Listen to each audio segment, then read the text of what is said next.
It's 9 a.m. on the dot. I'm going to call this meeting to order.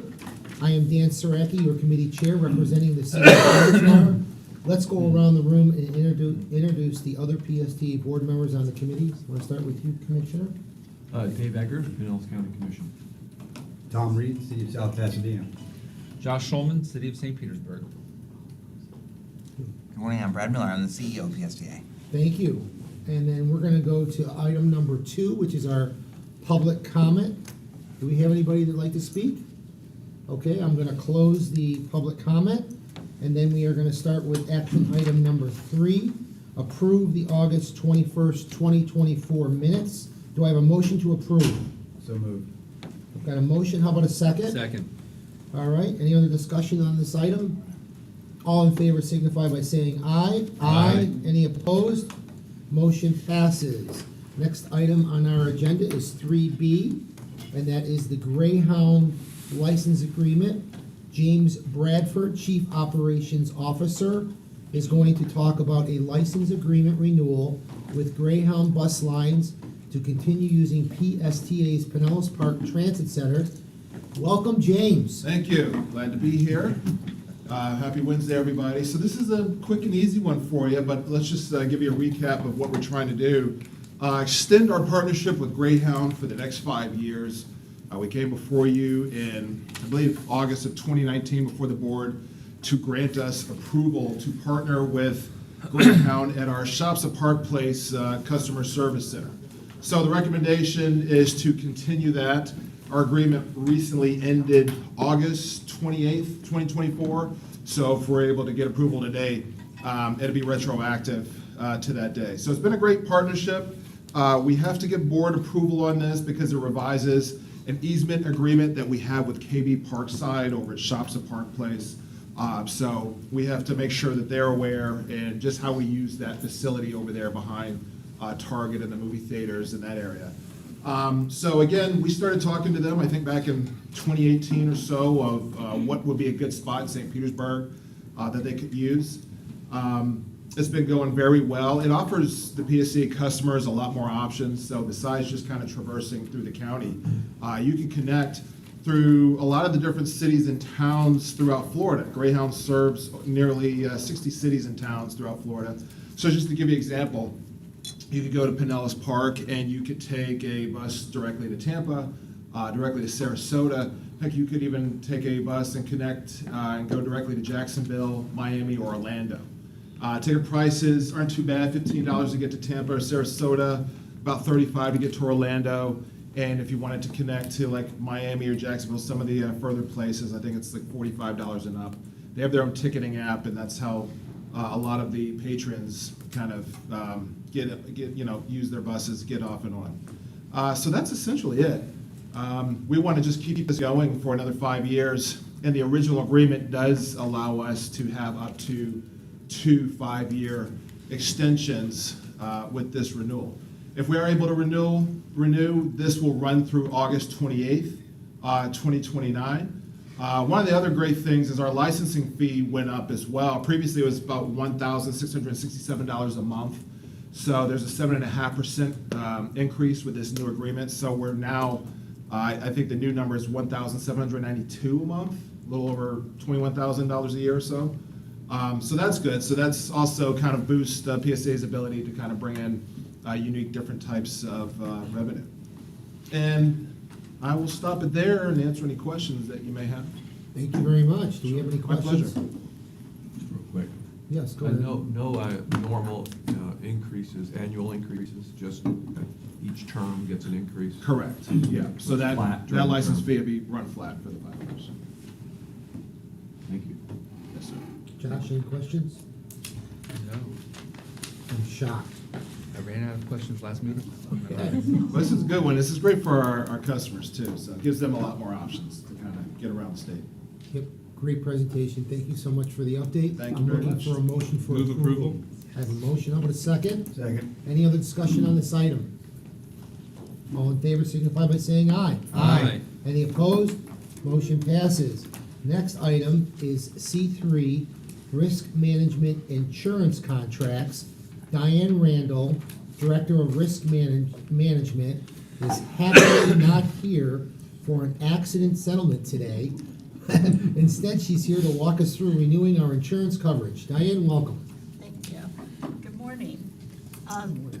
What I'm here for this morning is to get approval to renew our multi-line insurance coverage and workers' compensation third-party administrator. I'm going to go through the insurance first, and then I'll do the administrator second. We purchase insurance, we are self-insured with a deductible or self-insured retention of $200,000 a year. But we do purchase our property insurance, our general liability, auto liability, public officials, crime, employment practices, public officials liability. And we do have a few vehicles that actually have physical damage on them of the staff cars. And then the excess workers' compensation, pollution liability, and cyber liability. We do use a broker to get those coverages. So what we're here for this morning is to renew our agreement with Risk Management Associates. They're part of Brown & Brown. So, the premium this year went up 4.57%. So it's almost a flat increase. And last year we took a very big hit because of property exposures, and last year our premium went up 32.48%. We did go out to the open market in 2022 to kind of get a feel for what was out there, and basically no one wanted to bid on us. We're in that middle market area where a lot of carriers, like the big guys and the little guys, that middle market area is not always their favorite market. So based on that, we did look at piggybacking to be able to continue our relationship with the Brown & Brown Group and Preferred Insurance, who provides the insurance for us. So the new increase is approximately a 4.57% increase over last year's premiums. So does anyone have any questions? Do we have any questions? Just real quick. Sure. Yes, go ahead. So this is 4.5% over the last 2 years? You said you went to the market? Over last year. You went to the market in '22. The market in '22, we had an increase of, well, yes, we went out in '22 for the '23 Just year. for 1 year? Uh-huh. Or 23 and 24? Yes, and so we're currently in the 23-24 year, because the policy year runs 10/1 to 9/30. So this would be renewing from that, but we did go in 2022 trying to see what we could find for 2023's renewal.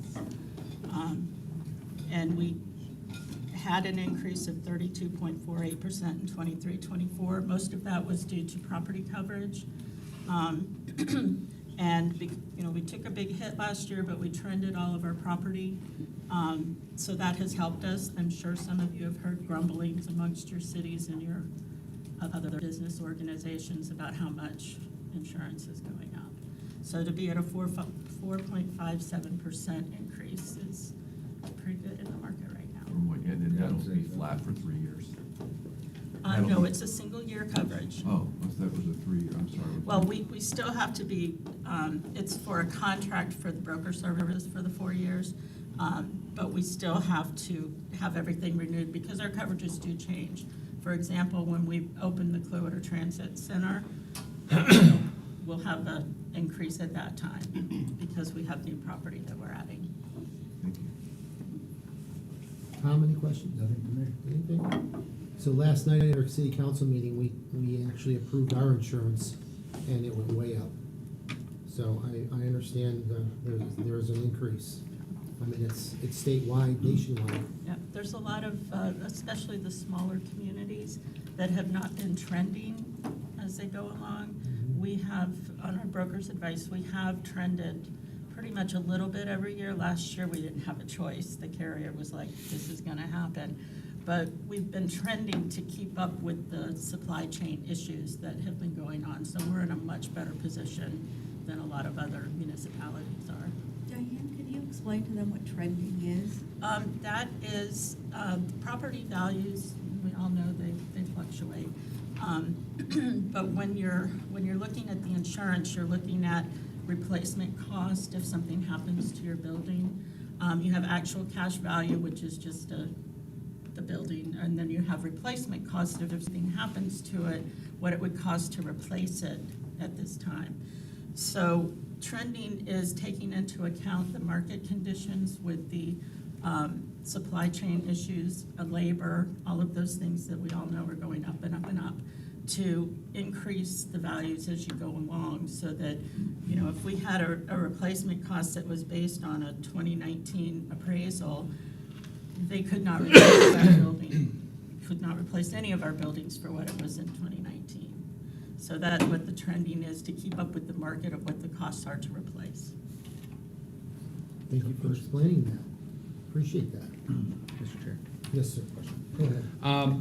So what is the 1-year cost for what is our expected, The total package, or just for property?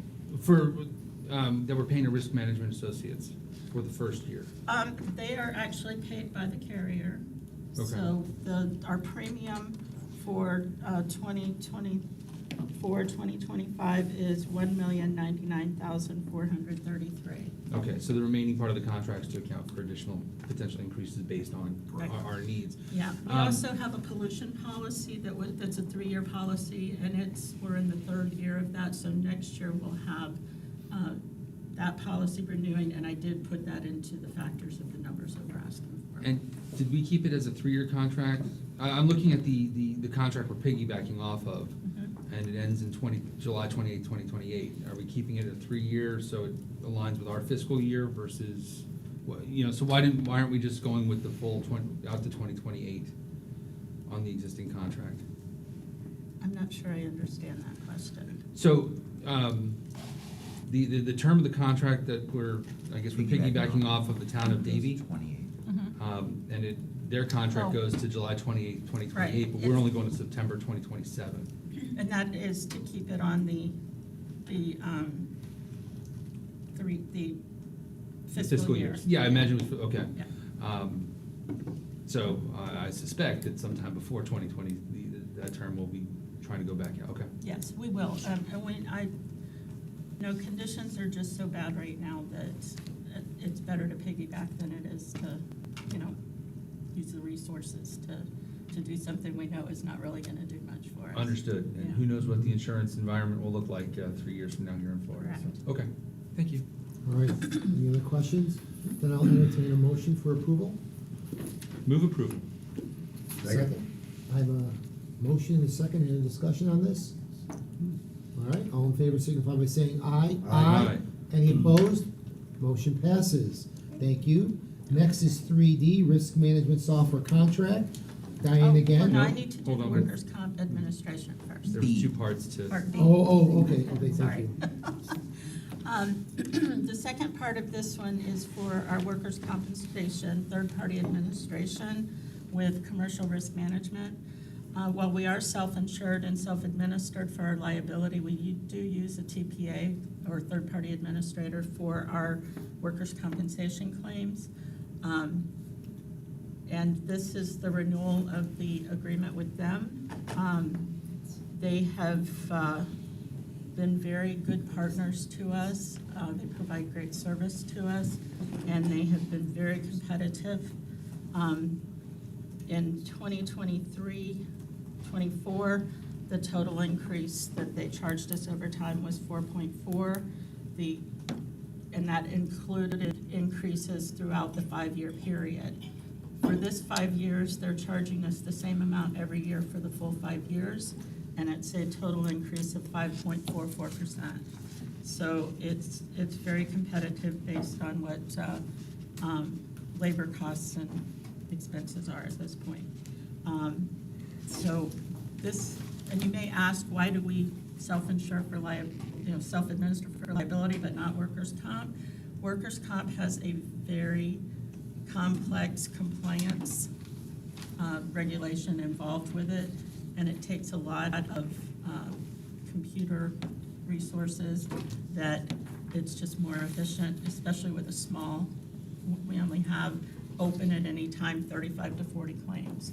So with a small number like that, it's much more efficient to go with a TPA than it is to self-administer.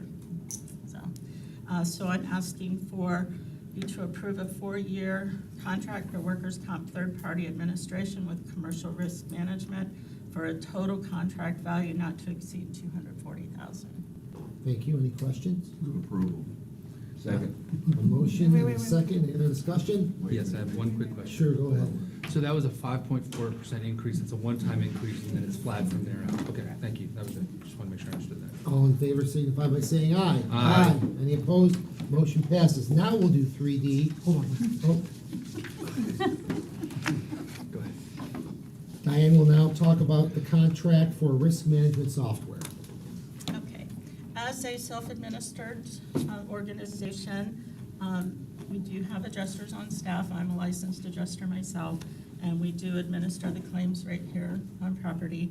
And this is the claim system that we use to keep track of our notes, our reserves, our payments, you know, when there's more than one claim involved, tying everything together for same occurrence. And so this is what we use. We've had this system for quite some time. It's also the same system Pinellas County uses. The increase for this year is 3%, and there is a 3% year over year built into it, so they increased 3% per year. So I'm asking for you to approve a 4-year contract for risk information management system software with Risk Connect Clearsight LLC for a total contract value not to exceed $220,000. Thank you. Do you have any questions? I'll entertain a motion for approval. So moved. Second. Any more discussion? All in favor signify by saying aye. Aye. Any opposed? Motion passes. Thank you Thank you very much, Diane. Great job today. Yep. Next, we have our information items, which is our financial policies. And Debbie Leas, CFO, is here to present PST's financial policies. Welcome, Deb. Thank you, thank you. Normally, I bring this to you as an action item every year, but this year I wanted to do it as an information item this month, and then have some good discussion for action next month. We bring forth several policies to you. One is our debt liability management policy, outside of Gatsby Things, Julie. We don't have any debt here at PSTA, which I'm very proud of. Not too many organizations can say that. We also have our investment policy, and we have our reserve policy. So we normally don't have many changes, if at all, through the years, but I really want to take a look today at reserves. Part of the reason I want to look at reserves today is a lot of questions came up during our one-on-ones with the with the commissioners, as well as in discussions with other people around the authority, including our union. So that was my sort of impetus for doing this. And I want to just sort of start out by saying, what is a reserve? Reserves are there in case what you have in your budget this year, the resources you have in your budget, are not enough to meet the needs.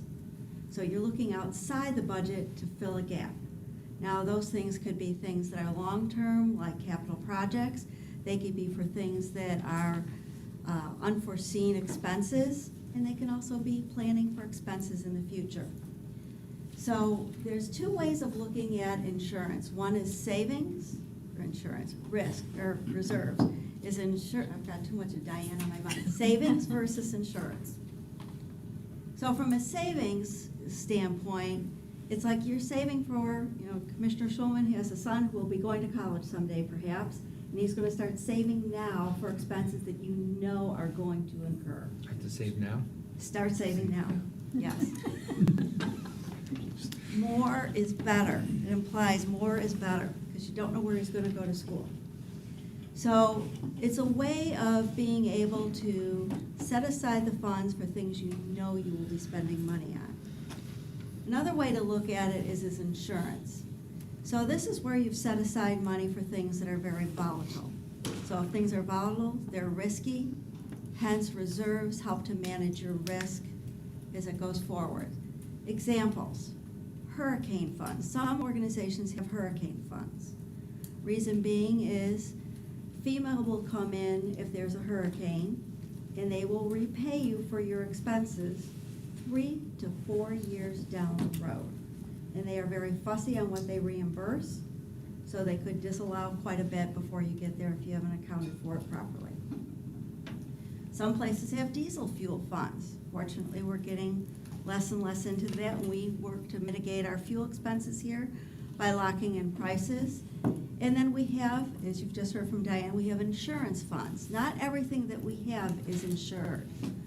And for an example, our buses are not insured. So should something happen, we've got full exposure on that. So we constantly look when we say, I'm inviting us to see how can insurance, the commercial side of it, work better than having a reserve. So like this year, I said to Diane, go out and get quotes on what it would be to insure all of our buses. She got quotes, it was several $100,000. How much? Several $100,000, like 300, It was almost 400,000. $400,000 to insure the buses. And then I said to Diane, okay, what happens in the marketplace? Because I know I've experienced this myself. What happens in the marketplace when we have an accident, which they happen, people hit us, on a rare occasion we hit somebody else, but it's rare. What happens? And she said, well, they'll pay for it, Debbie, but the next year you probably won't get the insurance. So you're back to being self-insured, and we've just spent $400,000. So we're constantly looking at it on a strategic level. So reserves are really a financial strategy, whether you're saving for the future, knowing that you're going to have capital projects example coming up that you need to set aside money for, or to be able to garner, because we leverage our money to be able to get grant funds. We take a look at guarding against risk. That risk can come in several different areas in our financials. One is on the revenue side. On the revenue side, when we look at volatility, there's a couple things right now in play. One is our property revenue, our property tax revenue. Talking with Mayor Petrilla, he had been saying, so far, not gonna limit it, we've been pretty well protected in this area, but just in the areas surrounding us, we've seen market values really starting to dip. That could come to Pinellas, and that could be very volatile and have a negative impact on our revenues. The other is we get about $1 million in revenue from our advertising. As we know, it's in play in Tallahassee that it could happen that we don't have any advertising revenues. That's something that's an unknown, and it's something that could give us some cash flow instability.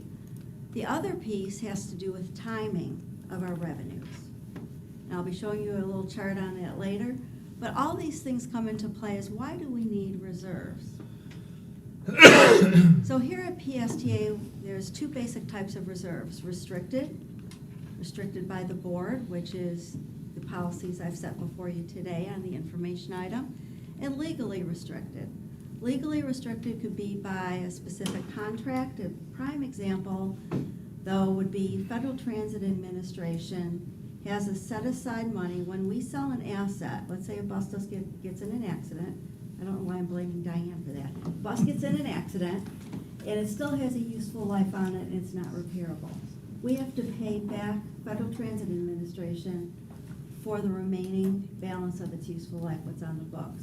And what they say is, Debbie, don't send me a check, put it in a separate account and use it for the next purchase. So that is something that's legally restricted. We also have unrestricted funds. As money comes in, we of course have to pay our bills, the expenses that are in the budget. So that's set aside for that. There may be certain contracts that may not be fully legally binding, but we want to set aside the money. And then, of course, money left over at the end of the day is unassigned funds. So these are the three board-designated reserves that we've been talking about, and I'm going to concentrate just on the operating reserves today. Our operating reserves today is at 2 months. So what we've set aside, and we'll set aside for fiscal 25, is $20.6 million. What that means is you take our full budget that we're presenting tonight, or $123+ million, divide it by 12, times 2, there's our 2 months reserves. Some municipalities talk about it in terms of percentages, like we're setting aside 16.7%. Same difference, same difference. But there are practical reasons besides different items like savings or the unforeseen expenses. There's practical reasons why we have 2 months of reserves. This is the timing of revenues and expenses. As you can see here, we get our property tax early in the year. Our expenses go across the whole year. So when I come to you after the December close, I'll be saying, look at how much money we have in the bank, and you'll be like, oh my goodness. But I have to make sure I keep money aside to pay for all those expenses, which remain flat. So Government Finance Officers Association, GFOA, their recommendation is a minimum of 2 months of reserves. And they say if you have to take into consideration your own unique area that you work in, your own exposures, both on the revenue and expense side for volatility, what should you set aside? Of course, this area is highly vulnerable to disasters, something to think about. We talked about some of the risks with the property taxes, advertising revenue, et cetera. So I'm going to open this up for discussion. I know where my opinion lies, and that is, should we move to incrementally, as we have the funds available, move to a 3-month reserve? And my recommendation as CFO is I would like to see us move to a 3-month reserve. We had it a long time ago, long before I was here, and I think that had to do, they pulled for that 1 month away during the economic downturn in 2008, 2009, as a one-time use to help shore up the budget. But I'd like to start looking at 3 months. I can't imagine you wouldn't have a comment. So for 3 months, we're looking at another 10 million. Yeah, And what would that be on a millage rate perspective? well, that would take us above our maximum if we did it in 1 Okay. year. But, Right, because I think with get to our current max was only like 1.5 million, yeah, 1.7 now. something like that. Yeah, so you're talking about a potentially, if that gap even allows, an 8-9 year Right, trajectory or to get as- to a 3 month. But, as our expenses, if we, besides myself and Brad, we're constantly telling people, either, like James just brought us, a little increase in revenues, we look to decrease expenses, we could have something left as unrestricted at the end of the year. We could take a little bit of that and set it aside into this to work towards a 3-month reserve. Do we have any information on property tax recapture? How much difference there is between current property taxes and the homesteaded levels? We take into account when we get the information from the property appraiser, 3.6% we reduce it by for either changes in the valuations, people not paying, whatever it may be, Right, I so guess we what I reduce wonder it. is, right, because we're talking about if potentially homes do decline in value or remain stagnant, right?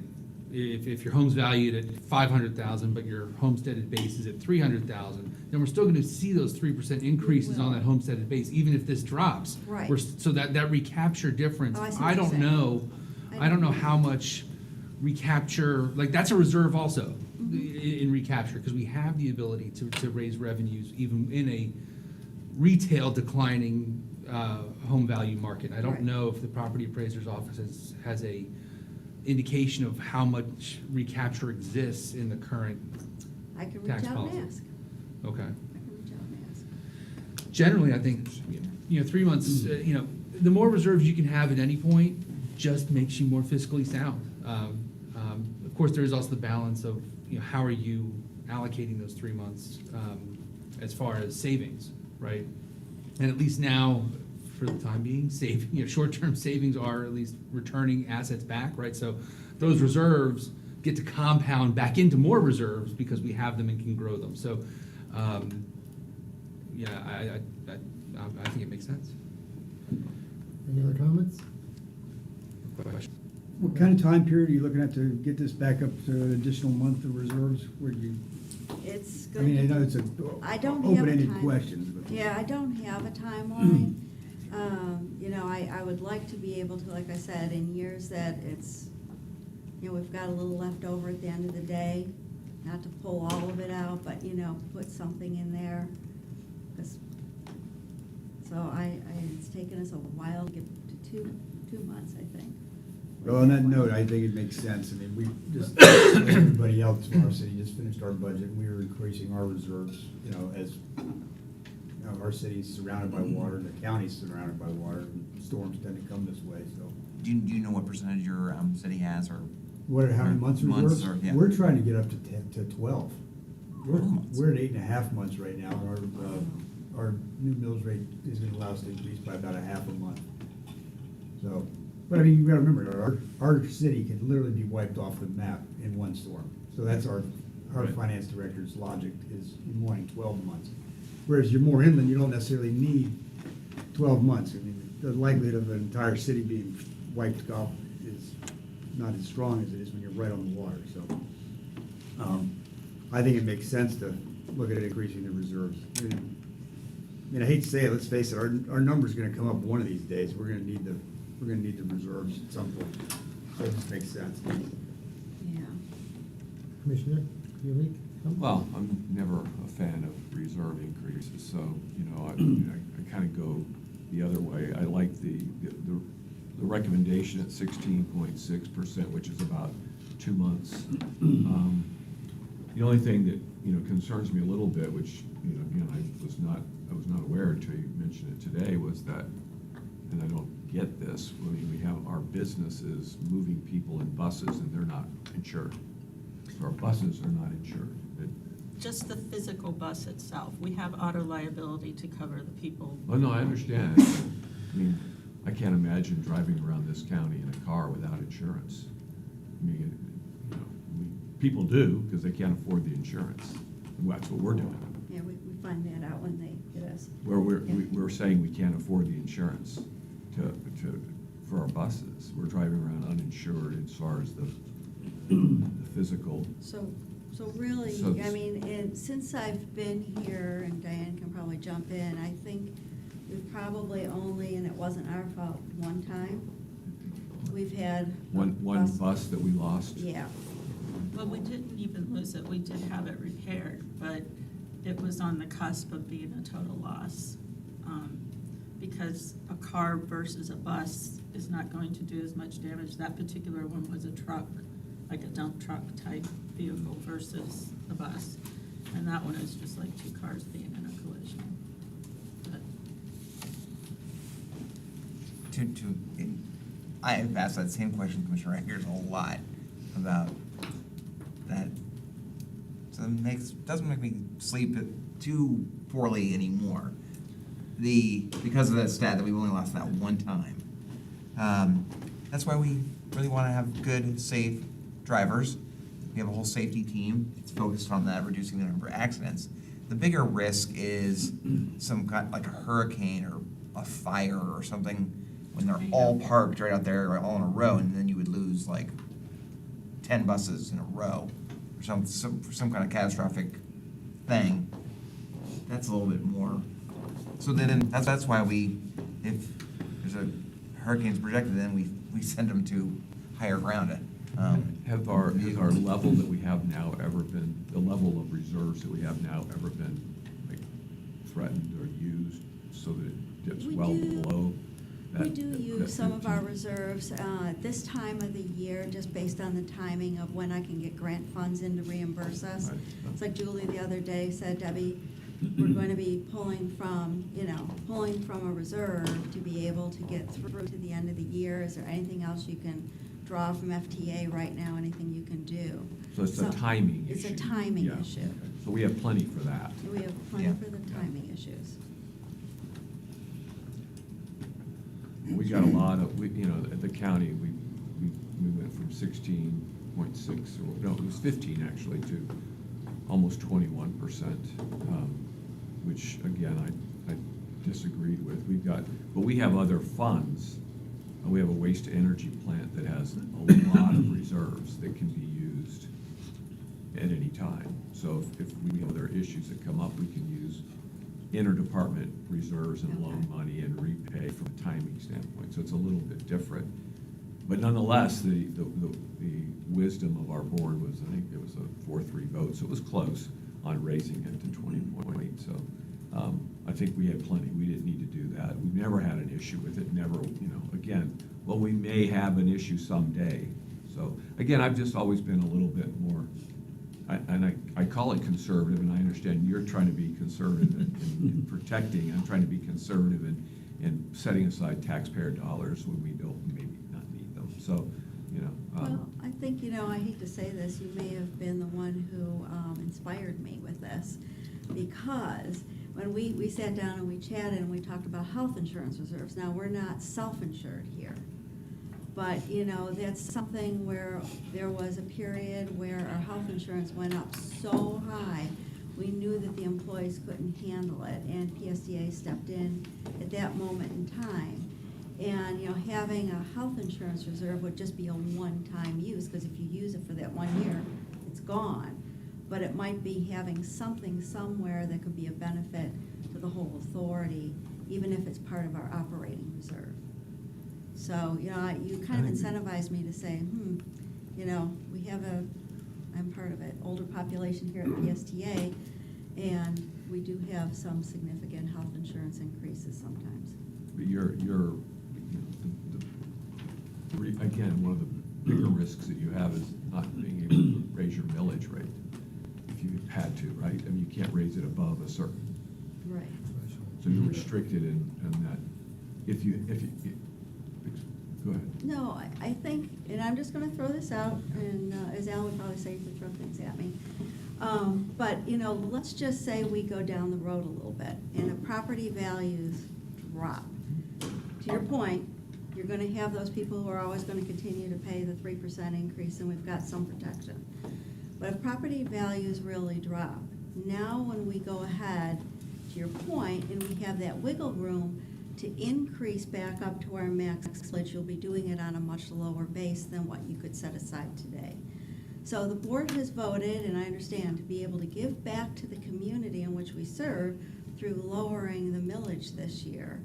And I'm just trying to say, if we have money today, that may help us down the road so we don't have to do increases, or if the increase comes, it'll be sufficient enough to meet our needs. Yeah, well, I mean, again, I think it's one of those incremental things we could, look at. I hate to set a policy of 3 months and just, but we can set aside additional monies each year if we feel comfortable. I mean, this year, for instance, instead of doing what we, you could have kept it where it was and increased your reserves. That's a choice we could have made, right? Mhm. Yeah. And we still may be able to do some of that, Yeah. it's like you said, when you're setting aside money, do it as you can, a little bit at a time. Go ahead. So, I appreciate the conversation. I think Commissioner Eggers hit it on the head with the fact that our millage is capped. And so, with that capped millage rate, that is our greatest risk for revenue generation in the future. So when we have the opportunity, whether it's 3 months, 4 months, 8 months, 10 months, it's building that reserve, because we can't just turn the faucet on in any other way without going back to the legislature. So, right, so as a financial planner, when you are earning extra money and you have the ability and you have extra, you save it, because there will be times when you don't. And I realize that there's this give and take with which stakeholders we're looking at, whether it's the taxpayers or just the community at large that use the bus system. But it is important. That cap is a looming issue, because our costs are growing faster. And while there is going to be some more development in Pinellas County that will hopefully build our revenue base, that also can't go on forever. So I definitely think the cap is a major issue. The other thing I would say is that I think setting a policy to increase reserves makes sense, but I would make sure that that policy talks about how it's excess funds, right? I would hate to see us start saying, well, we need to get to our 3 months, let's start scaling back service, let's start Right. doing things differently to save more money that negatively impacts our ridership or constituency, so that we can get to the 3 months, right? So, continue as our normal plan with the goal of trying to find extra money on top of that. Right, Should with be. an up to. Right. Right. I'd be worried that a board, 5 or 6 years from now says, well, it says we have to get to 3 months by, this date, and so now we have to, start cutting back, and then that becomes a reason to cut back services versus delivering the services that are needed. So, I think, go ahead. Well, it's, I think having an aspiration of up to might make some sense, but then, it comes down to each year. Oh, yeah, Yeah. some That- years it that might be board- 26,000, That board, 25,000. that board deciding, do we want to cut some more costs to put money in reserves? Do we want to Yeah. not lower the millage to put into reserves?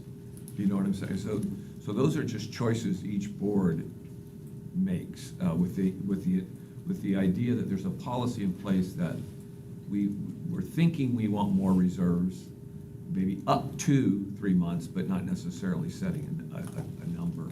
So that at least that's on the table for options at the end of the year for discussion.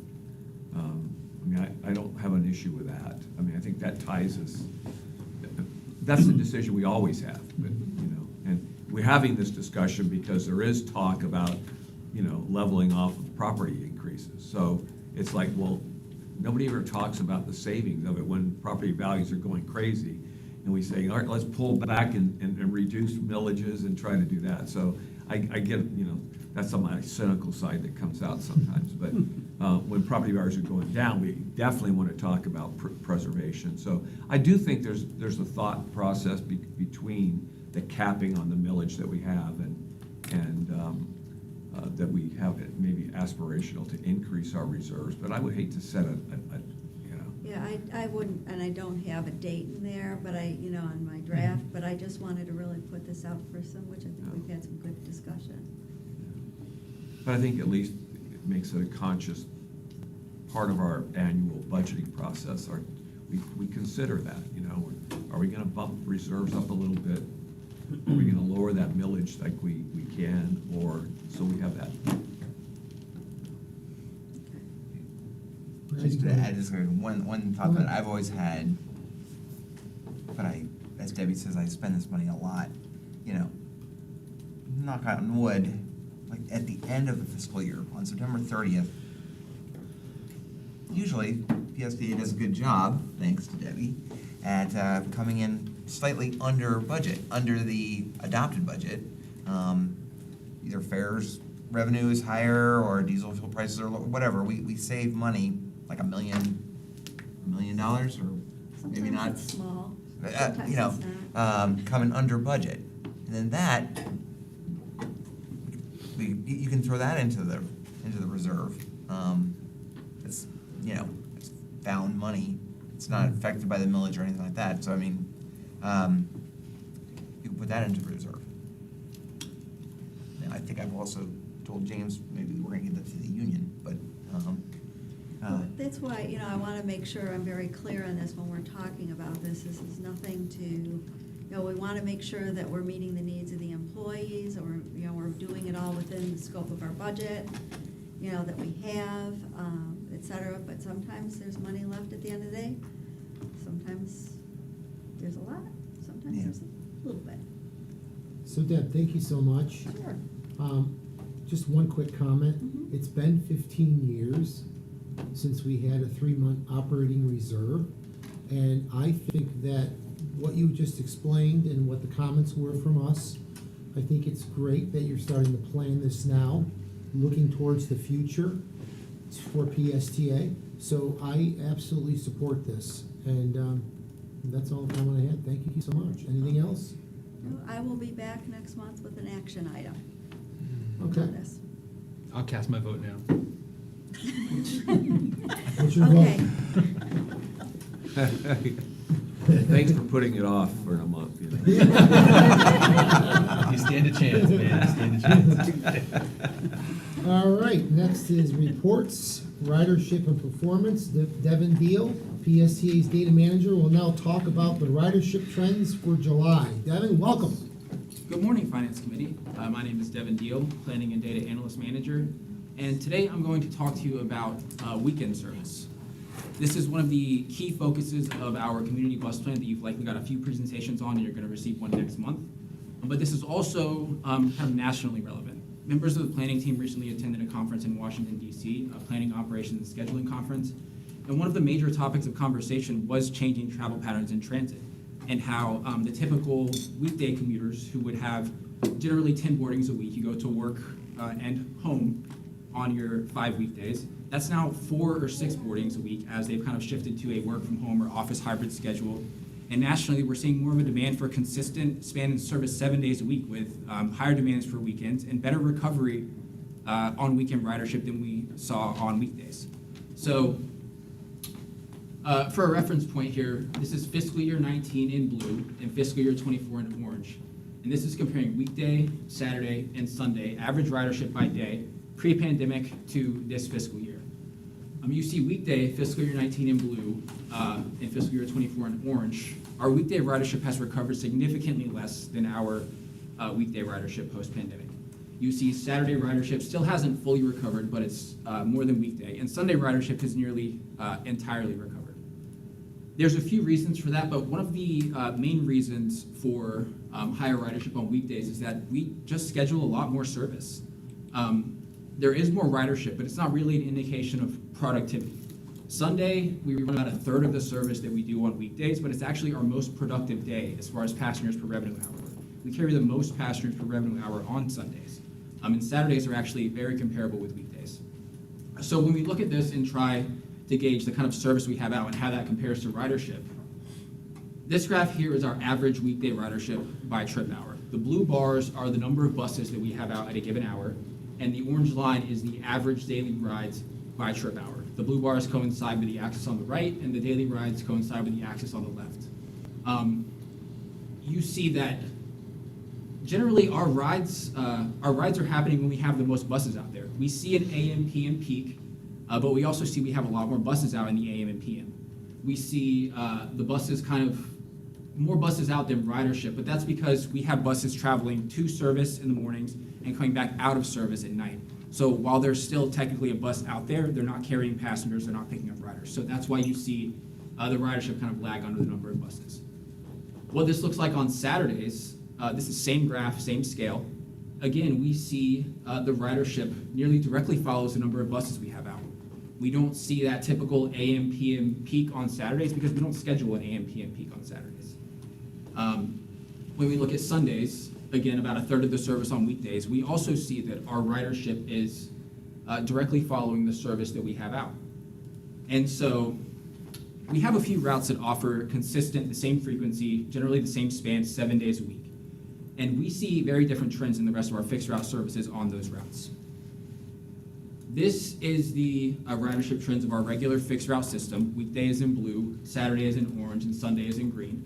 You again see those AM, PM peaks where we schedule a lot more buses, and then kind of flat ridership on Saturdays, flat ridership on Sundays, because we have pretty flat levels of service. Again, the ridership is not necessarily an indicator of productivity because Sundays are our most productive day for passengers per revenue hour. Whenever we're looking at one of our routes with consistent service 7 days a week, the Sunrunner is a prime example. This route runs 15 minutes from 6 a.m. to 8 p.m., 7 days a week, 30 minutes from 8 to midnight. We see significantly higher ridership on Saturdays on the Sunrunner than we do on weekdays and Sundays. And weekday and Sunday ridership are pretty on par with each other. We do see that strong PM peak on the Sunrunner. That's likely service workers who came in the morning are shift changing with the afternoon shift, tourists going out to eat, people just traveling in the PM. We also have the Suncoast Beach Trolley, 30 minutes, 7 days a week. We see weekdays, Saturday and Sunday. Saturday is higher than weekdays and Saturdays, but it's pretty consistent ridership trends 7 days a week when we offer consistent service. We have the Central Avenue Trolley that travels from Grand Central to downtown St. Petersburg. Weekday ridership is higher on the Central Avenue trolley in general, but we do see higher peaks on Saturdays in orange over here, where it starts to exceed a weekday ridership at a few times, and Sunday is slightly lower. But this still does not mirror that typical kind of AM PM peak that we saw in that first ridership slide. We have a few more routes. We don't get hourly ridership like that for the Jolly Trolley, so I couldn't put this in the same format, but we have weekday in blue, Saturday in orange, Sunday in green. This is the ridership by day type for the Jolly Trolley South Beach, Jolly Trolley Coastal, and the Jolly Trolley North Beach. We see Saturdays and Sundays generally outperform weekdays. With these routes I just mentioned, the Sunrunner, the Suncoast Beach Trolley, the Central Avenue Trolley, and the Jolly Trolley routes, it's very easy to say, well, of course these routes have higher weekend ridership. Tourists are partying on weekends, and so they're riding these routes. But where the tourists are partying, people work there. And a system that serves our tourists well also serves our service workers who are working at these places well. And so it's not just PSTA where we've seen these trends. Nationwide, we got similar data from the conference. Oklahoma City, who had no Sunday service, they have about 20 fixed routes. They introduced Sunday service at roughly 50% of weekday service levels and had reached 40% of weekday ridership. In Spokane, we saw a 17% increase on Saturdays resulted in a 25% ridership increase. 27% on Sundays resulted in a 40% ridership increase. Same trends for Utah Transit Authority, Central Ohio Transit Authority. And we at PSTA also have some anecdotal evidence with the Sunrunner. The Central Avenue corridor was served very well with the Central Avenue trolley and Route 18 before the Sunrunner. We launched the Sunrunner, nearly doubled service in the corridor, maybe a little bit more, and we saw a 60% increase in ridership in the corridor that was already one of our higher ridership corridors. So we know that when we offer good service, consistent service, we get ridership to back that up. So some of the key takeaways are, like I mentioned in the beginning, those post-pandemic travel patterns for the typical weekday commuters have changed. What would have been roughly 10 boardings in a week, to and from work, 5 days a week, is now maybe 4 or 6 boardings as they're working a hybrid schedule or more work from home schedules. Service-based economies like ours have seen a much stronger recovery in weekend ridership than weekday ridership. This trend was fairly consistent from all the data we've seen. And we also know that there is a demand for this from our riders. In our origin and destination survey, as part of the bus plan that we're doing right now, our riders asked for better weekend span and more weekend service. In our bus plan that we did in 2018, our riders asked for better weekend span and more weekend service. And those who need service the most are typically the ones traveling on weekends. They're the service workers at the hotels and the beaches and the restaurants that have to travel to the places that generally they can't afford to live.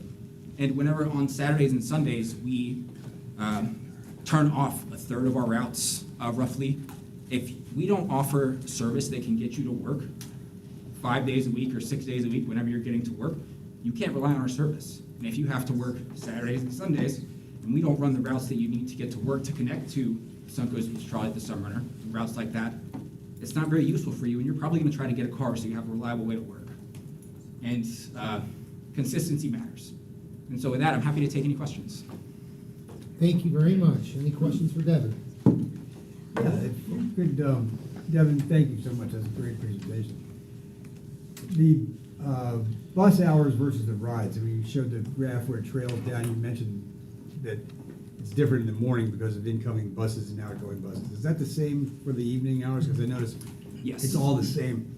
7 p.m. on down, it's a lot less riders than there are buses. We have probably 7 or 8 routes. Route 18 from Grand Central to Tyrone, or Grand Central to Park Street and Clearwater.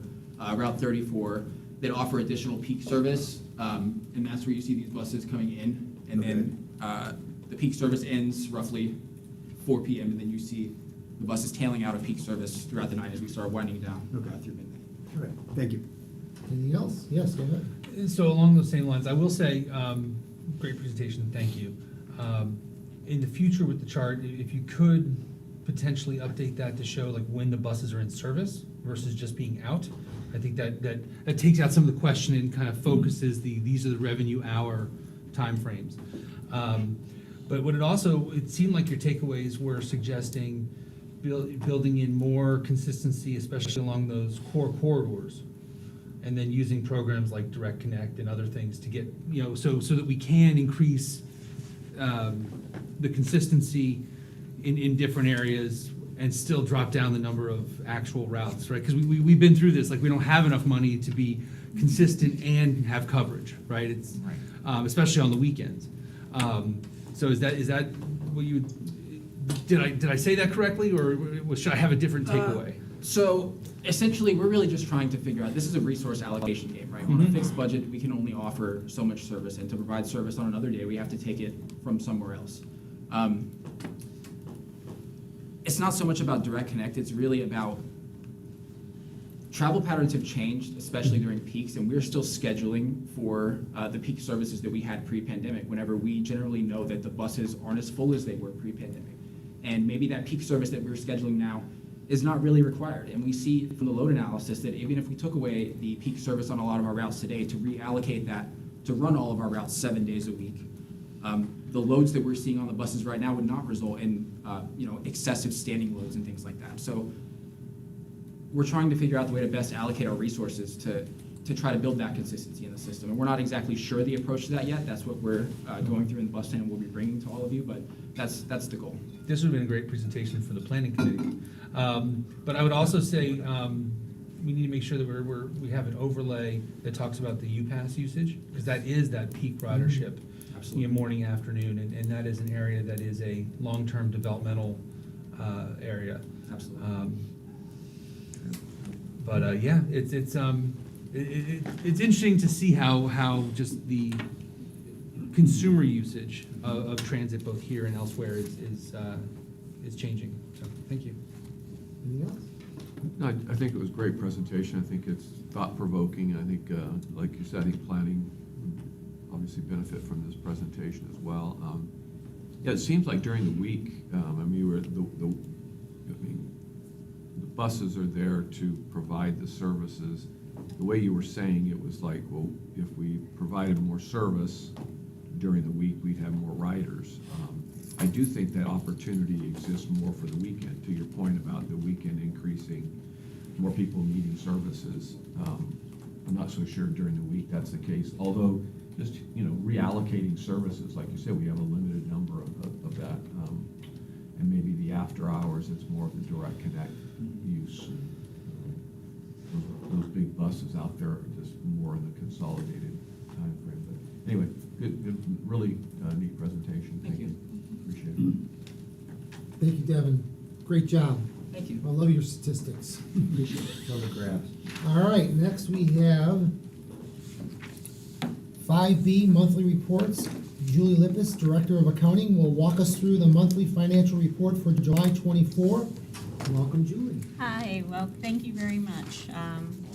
Again, Julie Lucas, Director of Accounting. Seems funny in September to be talking about July, but July seems so long ago.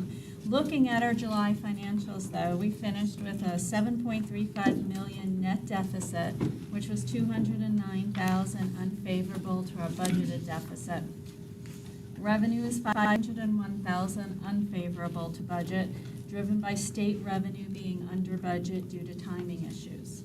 Expenses are $292,000 favorable to budget, driven by insurance expense and services expense.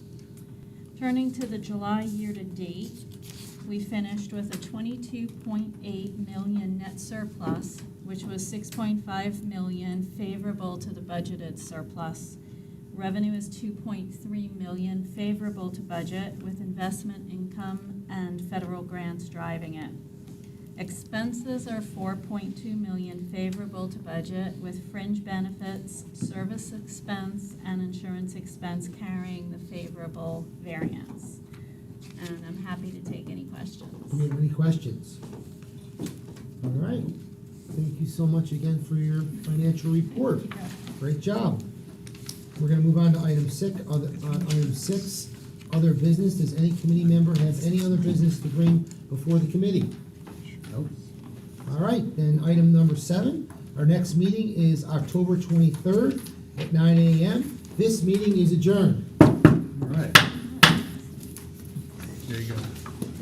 Josh, you will be missed. We missed those committees. By at least 2/3. You've seen it, haven't you?